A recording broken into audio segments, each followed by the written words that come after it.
Now this is the trunk. Now these are the things they require you to have.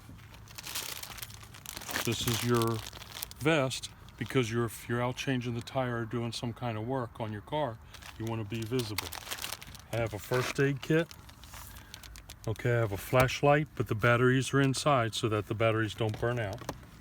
I have jumper cables, and I have an ABC fire extinguisher. The reason you use an ABC is it's good on all fires, gas, oil, things like that. Now, this is the triangle. It's the same one the police fire department used. The black part is your weight.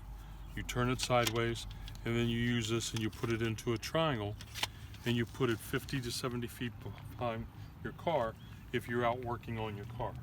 I also have one of these. This is how you can wrap it around here, so at night I can wrap it around here and put the light on where I'm working, and then it wraps around and it has a red light, and then you can wrap it around something and put the light on where you're working. Now, DMV also says you should have a blanket in the car, so if you get caught in bad weather. I have a towel. They say to have a towel in the car. I use a red, orange, something like that. So if I have something extended past the trunk, outside of the trunk, you're supposed to have something on it, some type of flag. So I use a red, orange, something like that, so it's visible.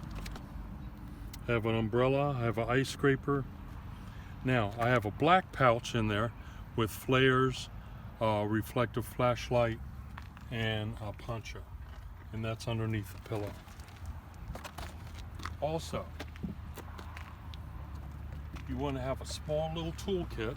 So I bought a little box inside of my tools, because if I go on a long drive and all, and lights burn out and all, because you can be stopped for lights out for non-operating equipment. And in your glove compartment, the book tells you how to replace all the lights, things like that.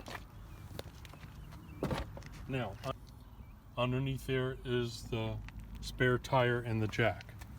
Now, these, because now your back seats go down, if you get stuck in the trunk, you can pull these out and it releases the back seat so you can get out of the trunk.